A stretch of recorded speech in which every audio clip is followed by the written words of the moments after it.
Welcome to Yoga with Sara.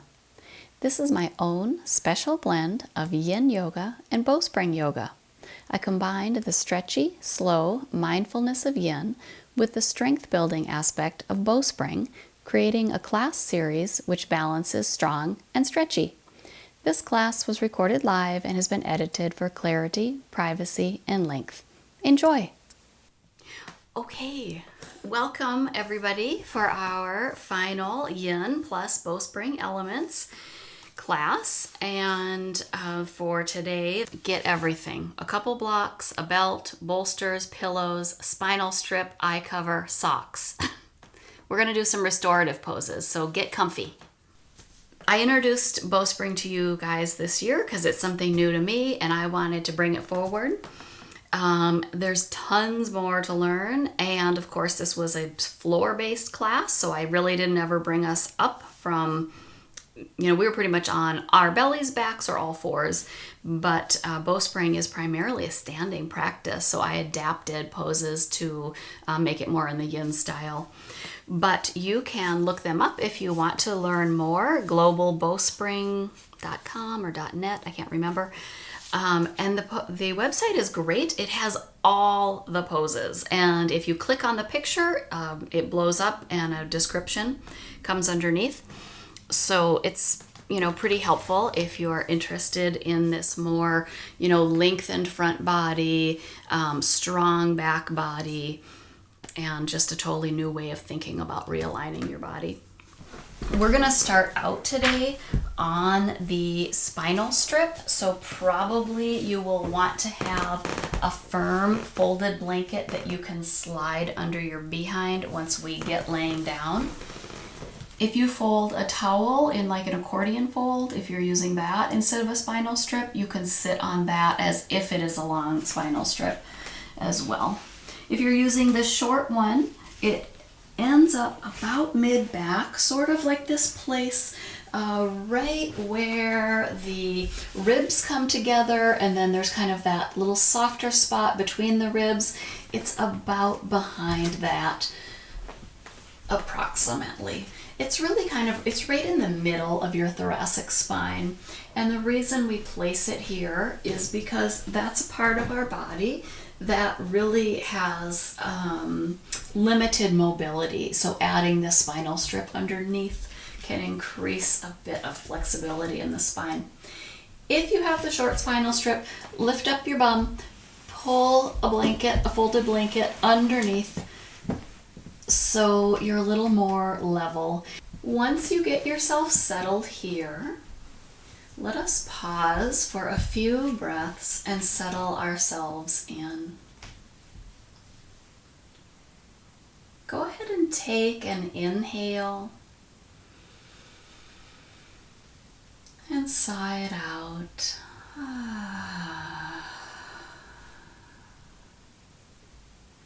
Notice when you sigh out, does your belly just totally relax? And you start to notice that all the muscles just say, oh, a sigh, an indication to relax. Wonderful. Take another breath in, and this time when you exhale, consciously release the skin of the face, the scalp, even let the eyes soften in their sockets. Let your cheeks feel heavier with gravity. Let the throat feel heavier with gravity.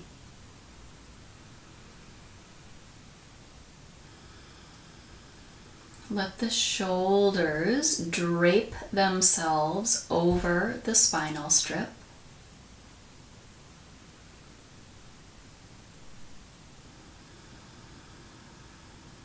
With each breath, we become softer and more drapey over our props.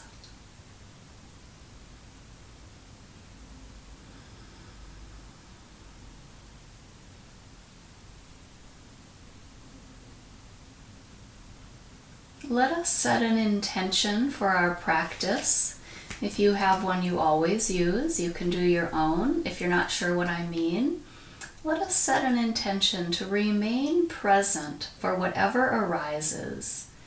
Whether it's thoughts popping into your head like, oh, I forgot to do whatever, or whether it's starting to fall asleep and snore. Let us practice bringing our awareness back to this practice, this time and place, over and over as the mind wanders like an untrained puppy. We kindly, gently bring the breath back to this breath, this time, this place, this practice.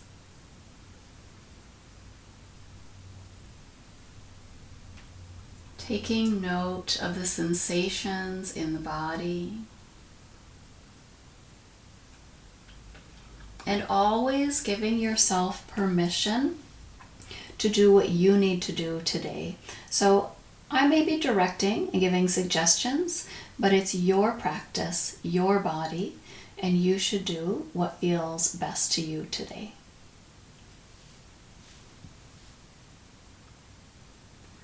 I invite you to begin finding a bit of movement here on the spinal strip and on the folded blanket, or whatever your setup is.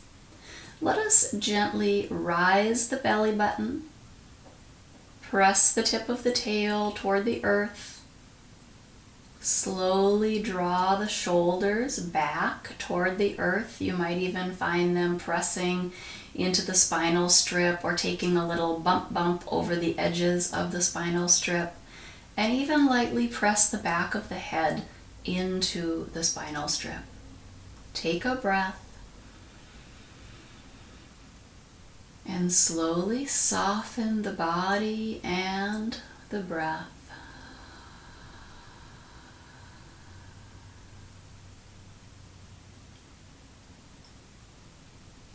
Lightly bringing the hands to the sides of the head so that the fingertips come a little bit behind the head, elbows pointing up.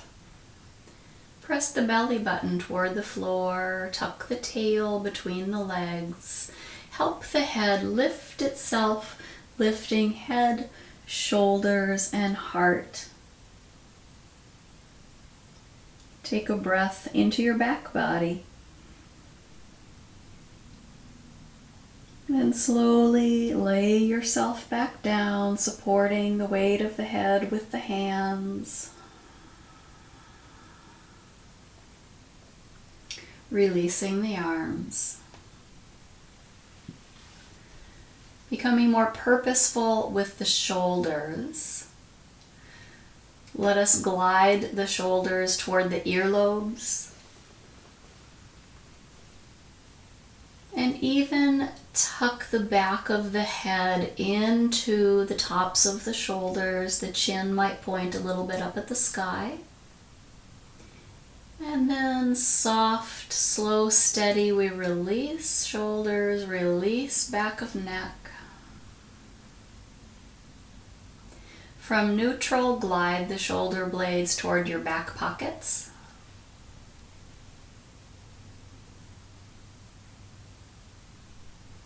And let the shoulder blades return to neutral. I invite you to take this in a slightly different way. Let us curl the shoulders toward the sky a bit. And then again, shrug them up toward the ears. This time they're going a little bit more toward the front of the ears, sort of more like where the jawbone meets the ears. And if you want to, you can tuck your chin into your collarbones. This feels a tiny bit choky, so that might not be great for you.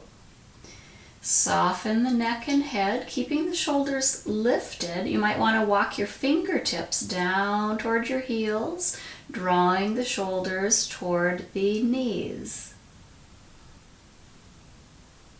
Round out the spine. Engage the pec muscles. And soften. And when I say soften, I mean soften as slow and smooth as possible. So I had a few speed bumps that my shoulders appeared to go over, and some kind of jig-jag feelings. Let's get out our belt or scarf or whatever it is that you want to use. Oop, mine's all fastened up. You can have it a little wider than shoulder width apart, so that might mean doubling it, or depending on the length, doubling it again. I'm going to double mine and then just let it hang. Let my hands go. They kind of look like a narrow V coming out of my body versus straight over my shoulders. Okay. From here, find that middle ground where the shoulder blades are neither sinking to the earth, but you can let them do that to see where that goes. And you can see where they go when you raise them away from the earth. And you might even take that a time or two, so that expression of dropping the shoulders with gravity and then resisting gravity and floating the arms more to the ceiling or the sky. But eventually, after a time or two, I'll invite you to find a place that is neither sinking with gravity nor floating to the sky. And from that neutral alignment, start to let the arms reach overhead.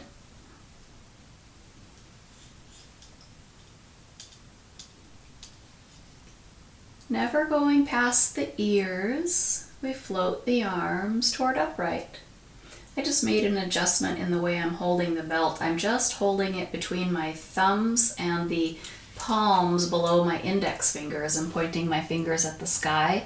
This keeps me from inadvertently gripping with all my strength onto the belt.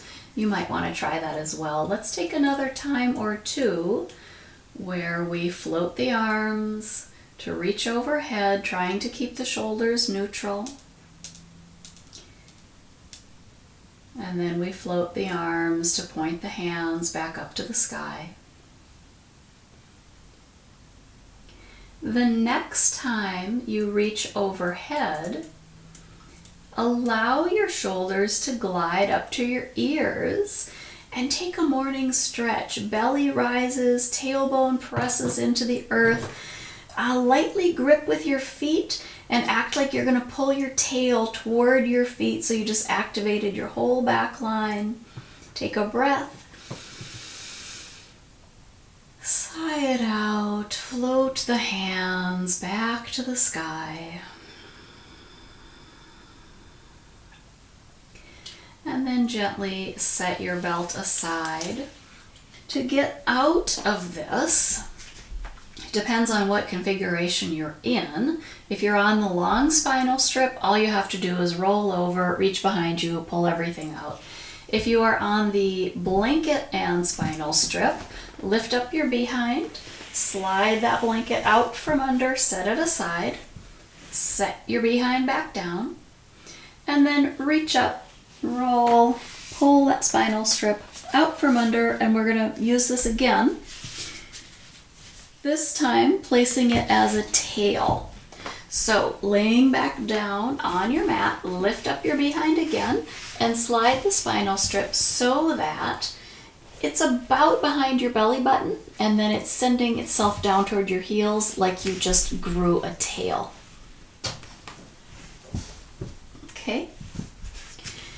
This is a little tippier, right? So, if you find like this is way too unstable, one, you don't even have to be here. You could just get rid of it and do what we're going to do on the floor. Or two, you could stuff little pillows underneath your behind on each side.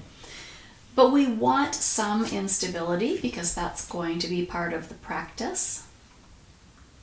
We're going to find sacrum squares here, so finding different points, and we'll be able to get a little bit of a massage as we move the body along the edge of the spinal strip.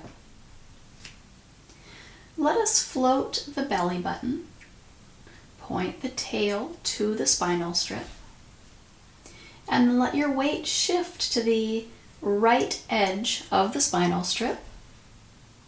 And then begin to flatten the back onto the spinal strip, slowly tucking the tail and pressing the right edge of the sacrum along the right edge of the spinal strip. Keeping this flattened belly and tucked tail, weight goes across the spinal strip to the left edge. And then we move into our arch on this side, keeping our weight right over the left edge of the spinal strip. We begin to point the tail toward the earth, the belly rises. Keeping the tail pointed down, we shift our weight across the spinal strip to the right edge again. And begin to take a flatten, slowly pressing the right edge of the sacrum onto the right edge of the spinal strip until the tail is tucked. Take the weight across the spinal strip. It's not a big across, right? It's only an inch or two. 2 to 2.5 maybe. And then arch along the left side. Across the tail to the right corner. And now to make it extra tricky, we're going to reverse our square. Keeping your arch, cross the weight to the left side of the spinal strip. Flatten your back and your belly. Cross the top of the sacrum, shifting the weight to the right edge of the spinal strip. Begin to take a little arch where the tail points down to the heel. And now the weight is down to the right edge. Cross the tail over to the left lower corner. One more time around, shifting the weight, flattening the left side of the sacrum on the left edge of the spinal strip, across the back of the waist, and down to the right side of the tail. Shifting weight onto the tail. Slowly flatten right down the middle of the spinal strip. Tuck the tail between the legs. And then gently arch again, letting the tail point down to the ground. The belly rises. Press the shoulders into the mat, the back of the head into the mat. Lift the heart a little bit. This is like the tiniest little supported bridge pose. And slowly soften. Take a breath.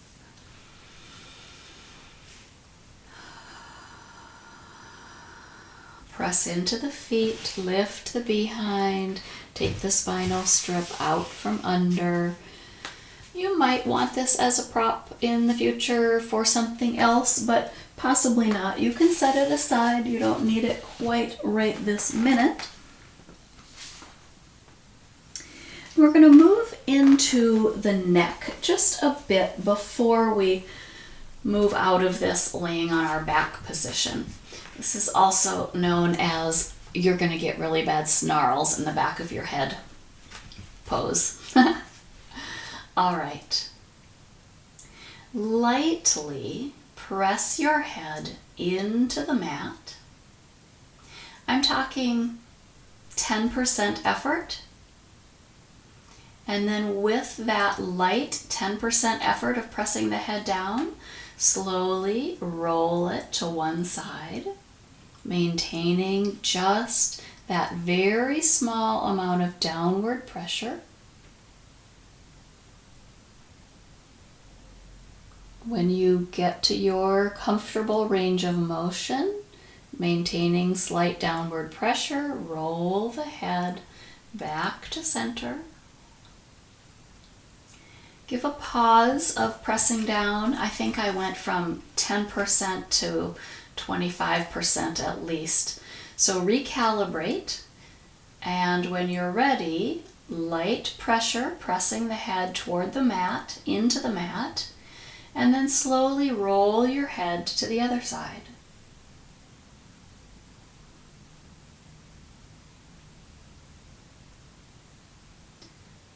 This side may be different. Gently rolling the head back, maintaining that 10% effort of pressing the head into the mat. At center, pause.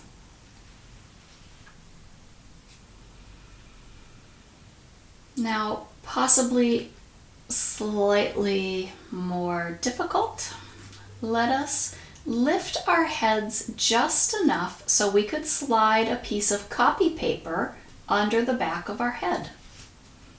So this is like 10%, except it feels like more than that, effort to lift up. Now slowly turn your head in the first direction. This is a lot of strengthening in the neck, isn't it? And the chest. You might be feeling it in the belly. And turn back to center. Lay the head down. I think I lifted my head up enough that a half a ream of paper could have gone under. So recalibrate using your own perception. Lift your head again, just enough so one piece of paper could slide under the back of your head, and slowly turn your head to the second side.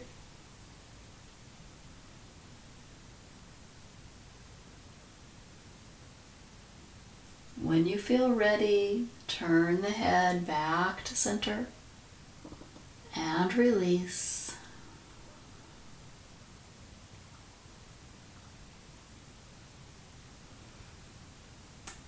Notice if your shoulders have gotten a bit scrunched up to your ears. I think mine have. We're going to do something about that. Let's turn our heads again, this time keeping them on the mat and neither pressing nor lifting. Just simply let your head turn to the first side. So whichever side it is, now shrug that shoulder up to the chin and tuck the chin into the shoulder or the collarbone. And now press the head lightly into the mat. And now soften the pressing. Release the shoulder, turn the head slowly back to center.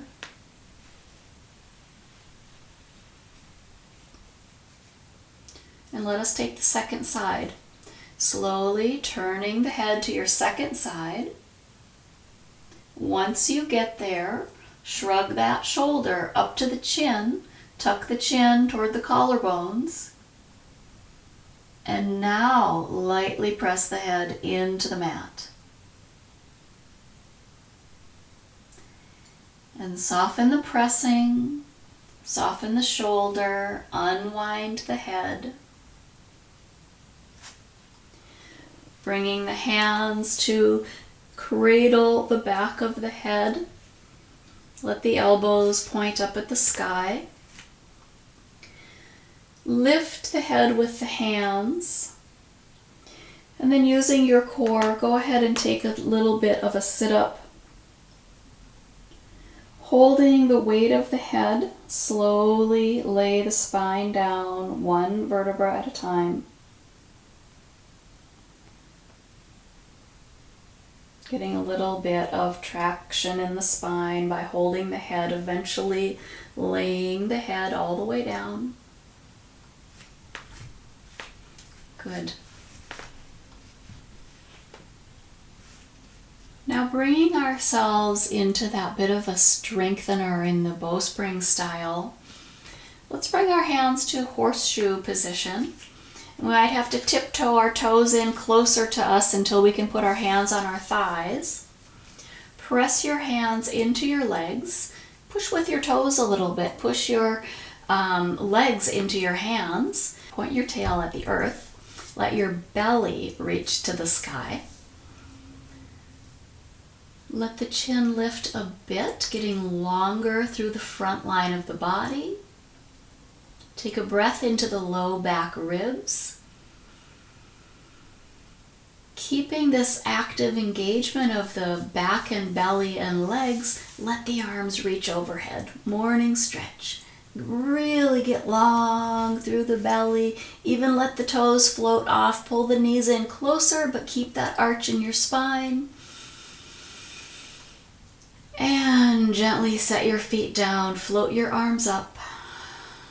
Make a V shape and seed hands. That's where you're lightly cupping a butterfly in your palm, and you might be holding a key between your thumb and first finger, so you could turn if you needed to. And the arms come out to a light V. Point the tail to the ground again. Belly gets long. Float the heels off, float the toes off, and begin to take a muscular twist, letting the knees rock one way, the arms rock the other way. You're not going to go that far. Let's get our feet into their bicycle pedal position. As we come back to center, we pull the tops of the feet towards the shins. We relax the toes and let the knees tip to the second direction, arms opposite. This is called a vector twist. Continuing to pull the legs to the body to the legs in order to stay long and arched. Let's take another time or two on each side, taking this slow, muscular twist. Remembering to breathe into the back ribs. Good. Set your hands on your legs, press into your legs, legs into hands, activating, and then gently setting the feet down. Good. We're going to roll onto our side bodies. I'm going to roll onto my left, so I'm facing you. You can do either side, but no, I'll be cueing from the left. Curling up, using your left arm as a pillow. You don't need any props. We're not going to stay here long. This is that side lying bow position that we've practiced before. Let's start by focusing first on the feet, and then we'll work our way up our body. Let me move this stuff so you can see my feet better. There we go. Okay. This top of the foot area, start to draw it toward your shins. So you're making your ankles flex, right? But your feet have this little bicycle pedal shape, or it's kind of like a baby foot, right? And then start to press your top hand into your top leg. So just like we were doing on our backs, but now we're on our side. Get long and arched through the back. Breathe into the back ribs. Now make it a little more challenging. Float the top leg and keep pushing into the leg and the leg into the hand, getting long and strong through the belly and the back. Ooh, toes relax, but keep your bicycle pedal foot. And soften.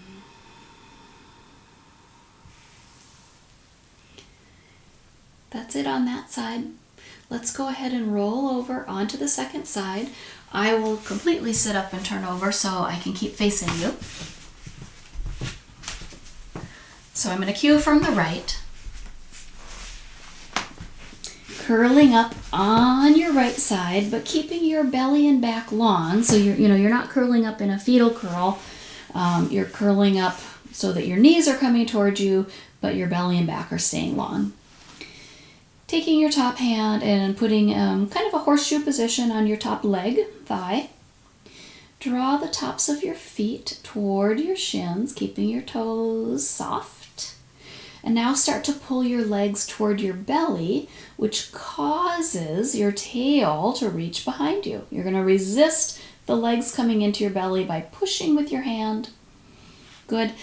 Well, we forgot to do this on the other side. You might even push your head into your resting arm hand. You could put that resting arm hand at the back of your head. Press your head into your hand. Good. If you would like to add a little more challenge, float the top leg. Keep pulling the legs to the body to the legs, tail behind you, long and strong through back and belly. We keep ourselves from overarching by breathing into the back ribs. That's weird, isn't it? And soften. Good. Let us roll toward our bellies so we can come to an all fours position. The top leg might stretch long, the top arm comes to support us in front, and we just walk our bodies up. until we come into a hands and knees position. From all fours, root the tops of your feet into the mat, but then pull your toes forward. So I was going to call them elbows. So the ankles come off of the mat. So you're making that earth foot, baby foot, bike foot, hero's pose foot, right? There's a lot of names, but they're all essentially the same shape. And then a light drawing forward with the hands to help lift the heart, but the tail is lifting up. The belly is getting really long, and you can even feel like the pubic bone is trying to reach behind you and up. So this is just all fours position. And from here, shift your weight back until you can get light on your left fingertips, dome hand. You might stay here, or you might bring left hand behind you to headrest and lift up that way, and even take a little muscular twist, keeping your tail reaching back and up, keeping the feet rooted down, and gently release. Taking the second side. The only way you can do dome hand is if your weight is quite far back in your behind, right? So your legs are really doing the holding. Your left hand is in bright hand, your right hand is in dome hand. This is a great place to stay. If you want to add challenge, right hand can come behind the head, press the head to the hand to the head, lift up, take a tiny twist. Breathe into the back ribs and release. All right. Letting both hands come to dome hands because we've just scooted back far enough that our weight is not on our hands. Tail is very hard to lift up, but we're still trying. And then we're going to hula skirt, swoop our tail, one heel, then toward the other, trying to imagine that we've got a little hula skirt on, that we're going to swish those grasses. Oh, I just noticed I'm totally pressing into my hands.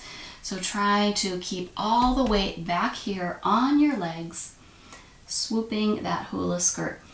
Let's get our tail over toward the left heel and then walk our hands to the left, getting extra long now on the right. You might even tuck your chin a bit or let your head hang. Get long through the right armpit, over the right hip. You're squeezing into the left side waist. And coming back to center, hula skirt. The next time you hula skirt to the right, keep it there, walk your hands to the right. And then you're putting a little weight in your hands because I'm going to ask you to purposely lengthen on this left side. Trying to keep the tail pointing up, it's near impossible. And releasing back to center and coming to your regular cat-cow. Just take a few rounds of rounding out the spine to the sky, arching it to look forward. And then know that we are heading into our more restorative practice. And our first pose is child's pose. So if you think, oh, I'd like a little more cushion under my knees and feet, then certainly get out something underneath you. In order to stay in child's for a while, a nice option is to build yourself a little platform. Oops, that one's taller, so I'll put it in back. The bolster is going to come between the legs. We'll scoot up into it so it's, my knees are about, well, I'm short, but that's maybe a foot into my bolster. Okay, maybe a little closer. And then we just lay ourselves down.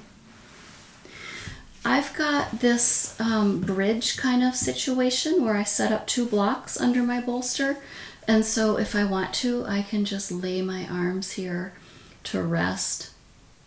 Now, I sort of wish I had put on my fuzzy socks before starting.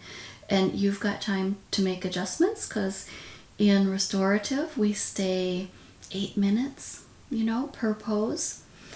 So if you think this isn't quite right, then go ahead and make your changes. You have time. You also don't need to make a little, tower like I did. You can pile pillows. You can pile bolsters. Some people don't want to have all of this extra stuff and prefer to do this in a more yin yoga style. So something like that might look like just having a block. For me, I like to have a block right at the breastbone. It just helps me to not go too deep into my pose. So this might be completely restorative, but also give you a deeper sensation.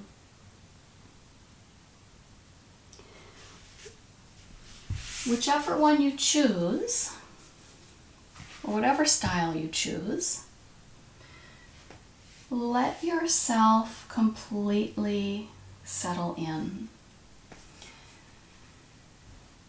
Just like when we started, you might notice that as you breathe, our orientation to gravity is different than when we started. When we started, we could breathe and relax and let everything settle toward our back body.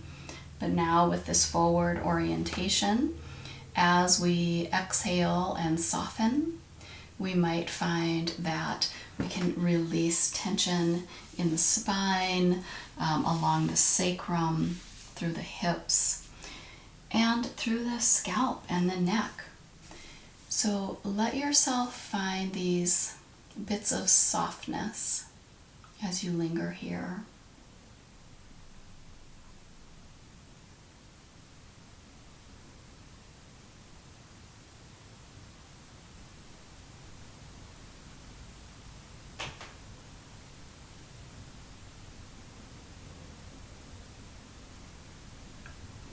You can always add a blanket to cover up with.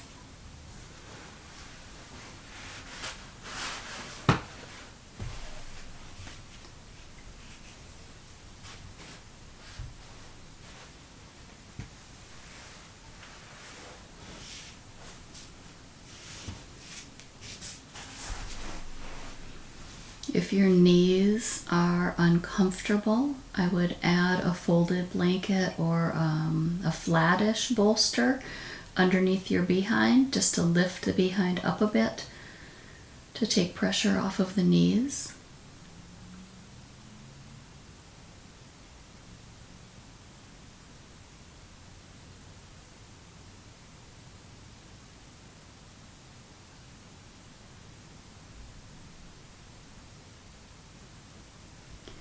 And if you've had your head in one orientation, we're at about the halfway point. You should turn your head gently to the second side.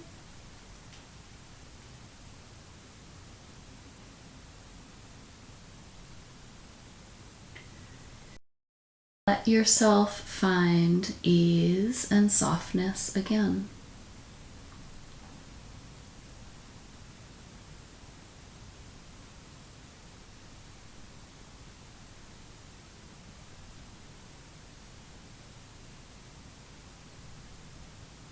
Begin to notice how you might be able to hear the sound of the heartbeat echoing into your bolster.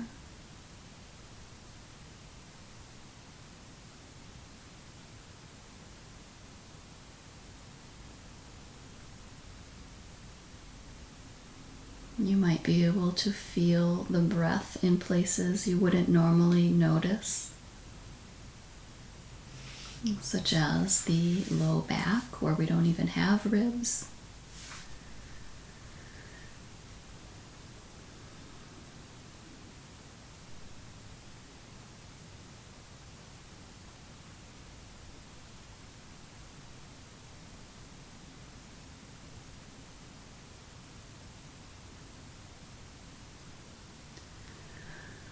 Always knowing that even if I haven't called the pose, you can always change your shape, coming to any comfortable position that works in your body.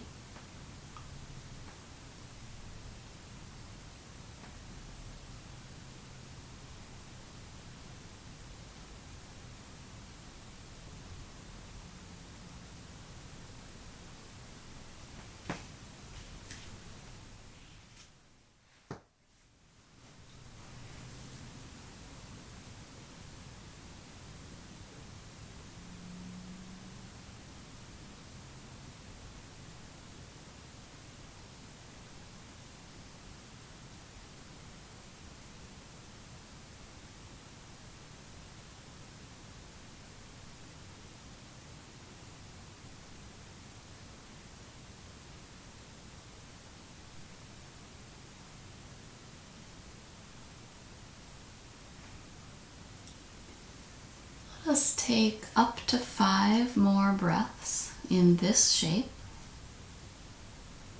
allowing ourselves a deep ease with each breath.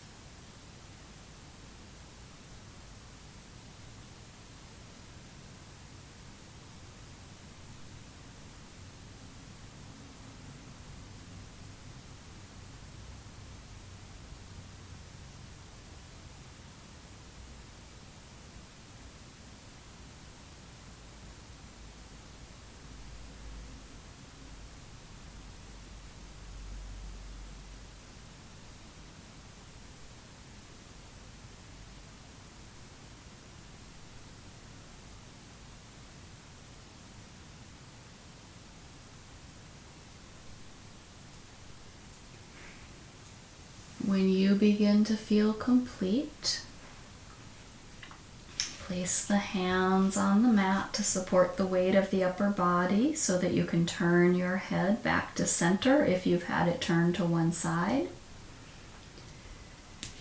Gently ease your way toward upright. And you might need to take weight off of the bending of the knees, perhaps coming to all fours again, maybe letting the hips sway a little bit side to side. We're going to move toward a supported twist, just so you know what's coming up. And I'm going to show it from side seated, but then I'll show it from laying on your back as well. For this, you'll probably need a folded, kind of a longer folded blanket and a smallish bolster, or it might be something bigger than smallish. I'm going to set aside my round bolster and get out my slightly flatter bolster and then set my folded blanket on top of that. That does seem a little wobbly, so I'm actually going to add my blocks on each side for props for my bolster. I'm going to cue this from the right. So what it looks like is sitting on your right hip with your right thigh toward your bolster pile. And this can be a lot bigger, and it can be the same setup as the child's. It just depends on your body. And then the way it works is to put your one hand on each side and start to lay yourself down. Now I don't love these bolsters. I'm going to scoot that one back. Now, depending on your neck, here's where it gets tricky. You could turn your head all the way. That is not restorative for me. So for me, I like to have my head facing the same way as my knees. Now, I just curled my toes together down here, or my foot is hooked behind my ankle. That doesn't matter. It can be that way or not. And then I'm quite comfortable. I could stay here for 5 minutes, no problem, but that's not true for everybody. So let me show an alternate. This would be from starting on your back. And then you would need 2 bolsters, just like we did, but one on each side of you. And I'm just gonna get my couch cushions because they're comfy. And you might, of course, want, cushion underneath you. So what this would look like is 1 bolster on each side to start. Let's see, we were twisting to the right. So it will be scooting your hips to the right, and then the knees fall to the left. And then I'm going to take this one behind me and just stuff it in behind me, roll back onto it, and then stuff this one in under my legs. And then I've got myself completely wedged in here. And I happen to have a block over here on my right, which feels sort of good to rest my back of my wrist on that side. And I wish I had something for my left hand also. So that's an option as well, is taking the twist from laying on your back, and then you can choose how you want your head to be. We'll be on this side another 3-ish minutes. You do not have to keep time. So whether you're laying on your belly or your back,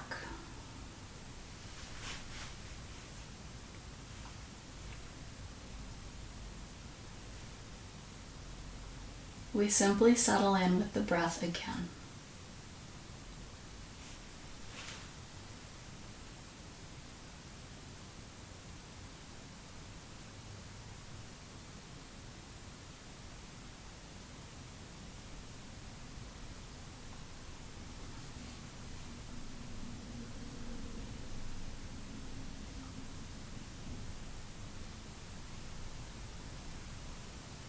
If you're on your belly, you might notice that sensation of breathing. It's more noticeable as weight is pressing the belly into the prop. You can really feel the organs, the sensation of the breath pushing the organs into the prop. And if you're laying on your back, you might enjoy that same sensation that we started with, where we really imagined like the whole face, the throat, the scalp softening with gravity to the earth.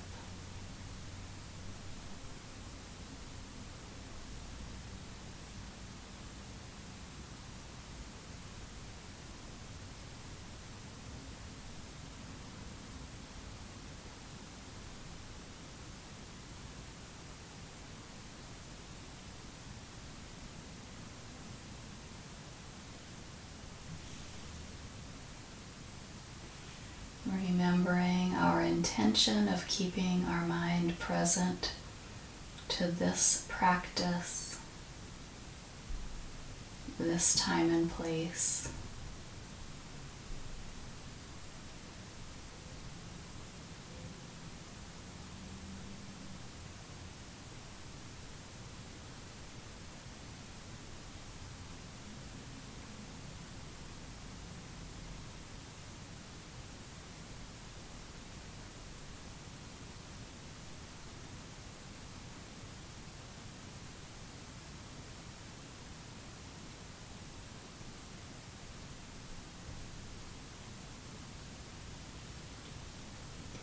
Let us take up to 5 more breaths on this side.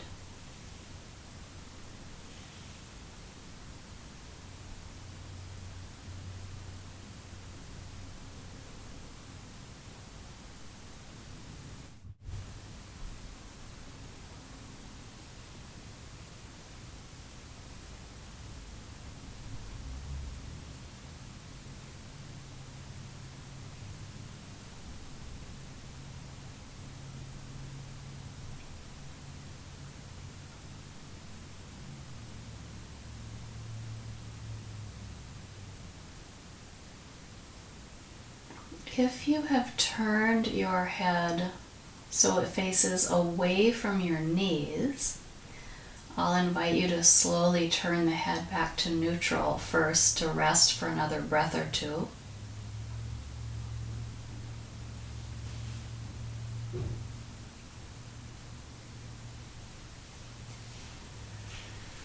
If you are on your back, I'll invite you to just move the bolster that is under your knees out from under your knees so you can roll to your side in order to, no wait, we're going to do the second side. You can do it either way then. You can just swap right over to the second side, or you can take a break in the middle.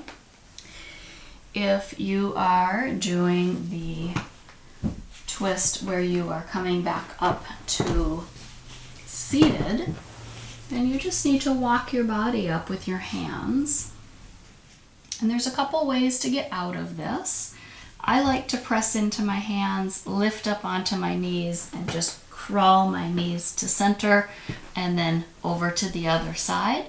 But I've had other folks who prefer to come all the way to seated and then spin around on their behinds until they get to the second side. It does make you feel like you're doing a bigger twist when you do it that way for some reason. If you are settling onto this forward folding side seated twist, now it's your left hip and thigh that are up against your bolster.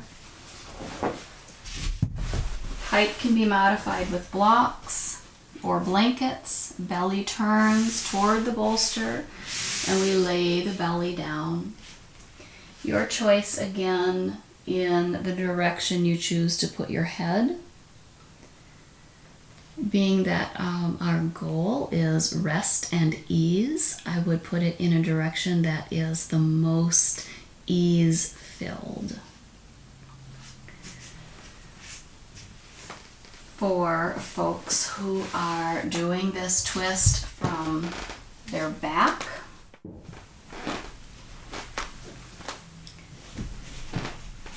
your props are the same, they just change their spot a little bit. You scoot your hips to the left, roll to the right, prop something from about the mid-back down so your behind is kind of propped up, and then shift your weight onto that prop a bit until you can stuff the other bolster under your knees, and then let your knees land on that bolster. Arms could be sprawled out, or they could be tucked in. This is kind of comfy, just holding on to a bolster.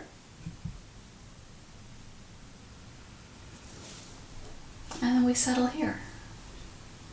Again, allowing the breath to lead us into deep ease and relaxation.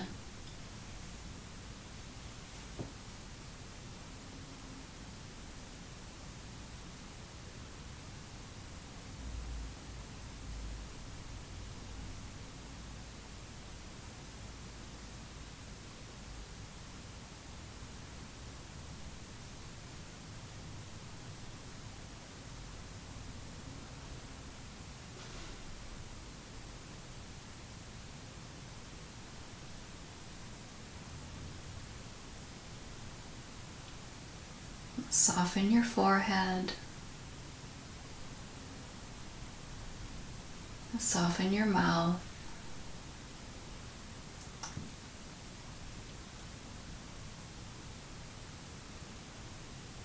Soften the throat and the scalp.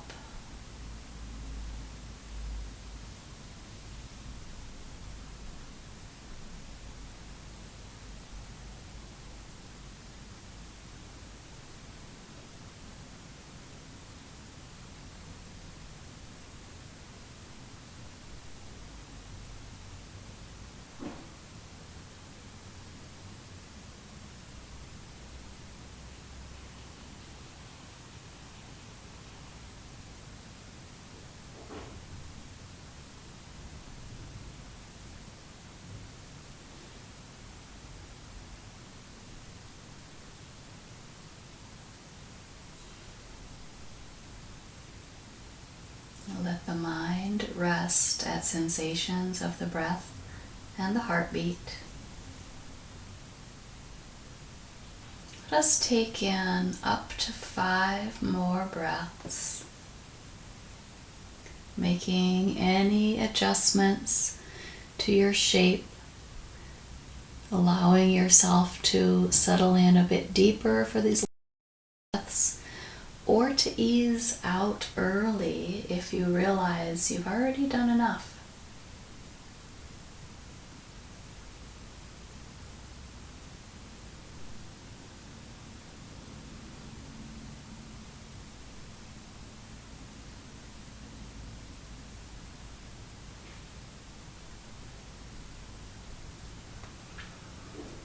If you have turned your head in a twist so it's facing opposite direction of your knees, go ahead and gently bring it back to neutral before doing any other movements.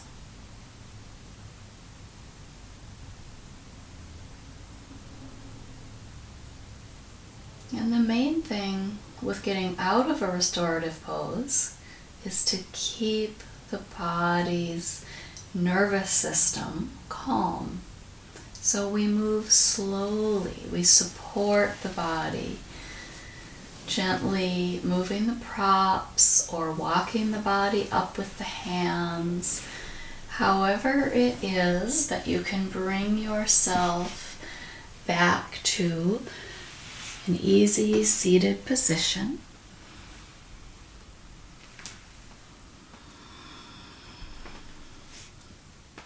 In order to set up for our final restorative pose. This is reclining bound angle, and there's lots of options. So I've got these 2 bolsters I could use for my knees. It's butterfly pose basically, and laying down. You might want to build a ramp with your bolster behind you to have kind of a little bit more of a heart opening in this pose. So let me show a couple different levels. One, okay, I've got so many bolsters here. All right, so the first level would be that you actually don't have anything propping up your back. You just have your cushion, you've got your blanket that you might want to put on you, and you've got your eye cover. And then you're laying down, your soles of your feet come together, your knees fall open onto your props, and voila, it's perfect. Another way to do it, where you add a bit of support but you don't overdo it, is you use your folded, your kind of thick folded blanket. You put it behind you, and then you lay down on it so that your tail is taking a tiny dive over this folded blanket. Your feet come in somewhat close to you, soles come together, knees come apart, and again, you're set up. For me, this is about right, because if I do more, I just start to feel like it's too much pulling across the heart. Sometimes I want to take this bigger, and I'll show that one now. Taking something slightly bigger may require building a ramp, and so you might need a couple of blocks to do this. So it might look something like this, and you want to have a block, a shorter block under the front and a taller block under the back. And you want to make it so that this middle part doesn't make a banana scoop, okay? Because we want to allow an opening in the heart. So once you get your ramp set up, if you want to do it that way, same actions. You lay down on it.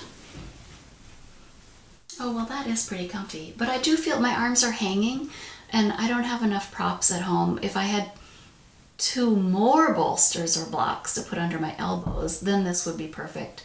But some people don't need something under their arms, and this is perfect just like it is. So let yourself pick the best level for you today. You'll know if it's not because your arms will hang, or you'll think, God, that's way too big of an arch in my low back. Those would be clues that you picked one that was too big for your body today. This will be our final resting position too, and or if you picked a ramp and you want to get rid of it at some point, you can just get rid of it and keep your legs like they are or straighten them out. But some people feel like this is so restorative that it's perfect to just keep on laying here.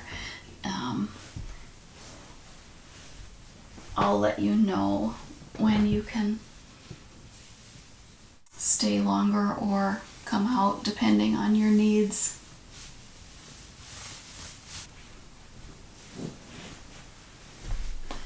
One final option is when you do have your blanket on you, if you have a blanket on you, I know we're getting into warmer weather, but you might enjoy making it a little bit snug in certain spots. So like I just tucked it under my behind and under my waist a little bit, and it's kind of like swaddling a baby.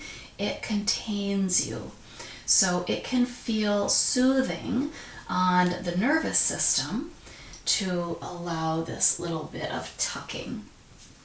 You might take your eye cover, such as this scarf, and put it over your eyes. I'm going to put mine under my neck. I feel like my head feels a little wobbly.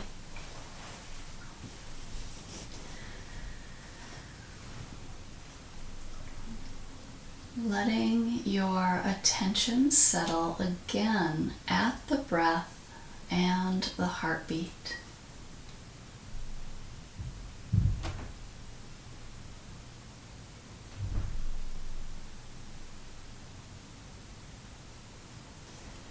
And as we settle in, I invite you to follow the sound of my voice as I name parts of the body. Let us bring our attention around the body as I name the places.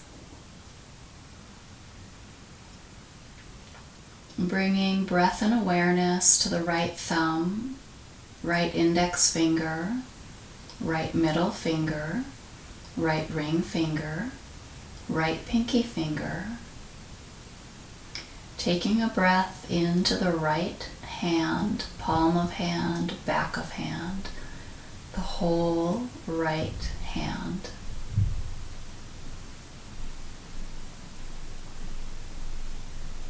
Bringing awareness to the right wrist, elbow, shoulder, armpit, right side ribs, right side waist, taking a breath into the right side body.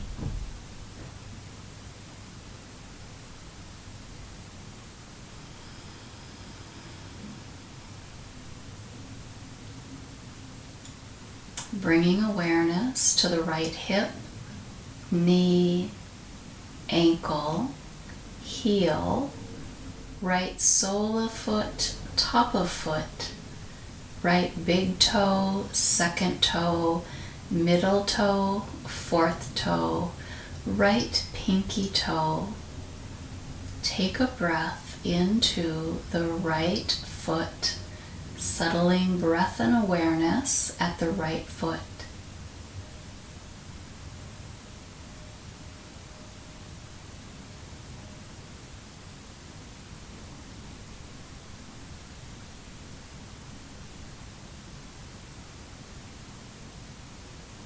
Bringing awareness now to the left hand, starting with the left thumb, index finger, middle finger, ring finger, left pinky finger, left palm of hand, back of hand. Bring breath and awareness into the entire left hand. Noticing the left hand.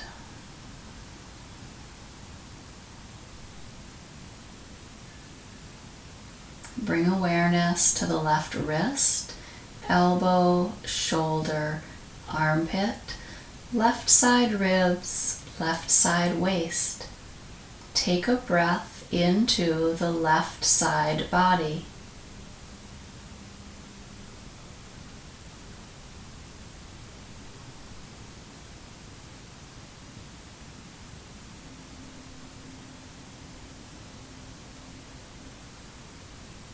Bring awareness to the left hip, knee, ankle, heel, left sole of foot, top of foot, left big toe, second toe, middle toe, fourth toe, and left pinky toe.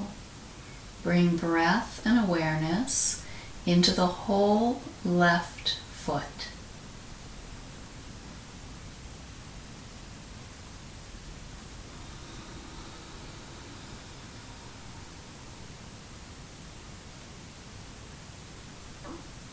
Making a choice to stay here or to make an adjustment to a different final comfortable position.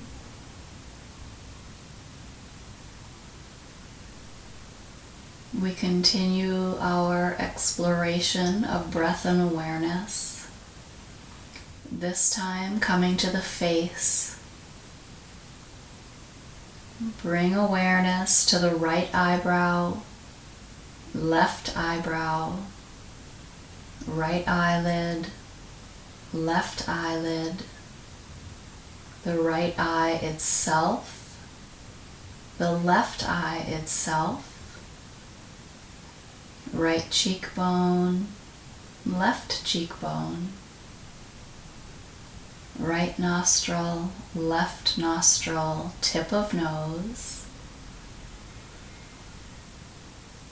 upper lip, lower lip, teeth, gums, tongue, jaw, right ear, left ear, whole scalp. Soften the skin of the face and scalp together. Bringing awareness to the throat center, heart center, navel center, lower belly, tip of tail, sacrum, lumbar spine, the back of the heart,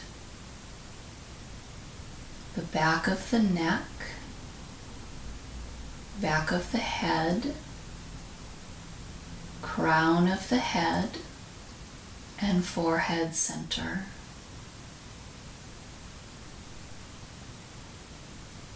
Take a breath into the third eye at the forehead center. Exhale, sigh it out.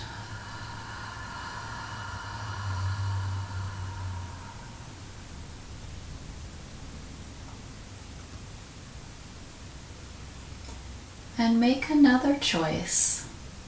Do you stay here longer in your own home, in your own practice?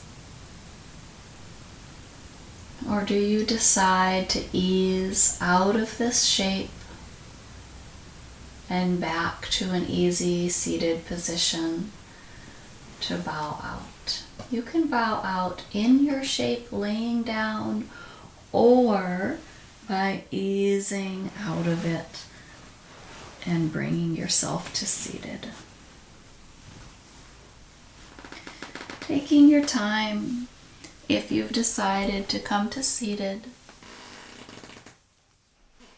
let me finish us up with this lovely mantra, Soham. Bringing hands to the heart or wherever they're comfortable. Repeating to yourself after me, Soham. I am that which I am all that I need. I am enough and more. I am that. So bowing your head to your heart, thank yourself for giving yourself this time to practice yoga. Thank yourself for this dedication that you have to the health of your mind, body, and spirit. May we all be filled with peace and ease and bring that out with us into the world. Namaste.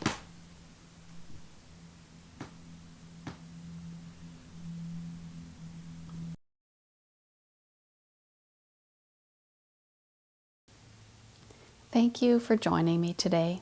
If you found this practice useful or enjoyable, please consider giving this video a thumbs up and subscribing to this channel. Thank you. I'll see you next time on Yoga with Sara.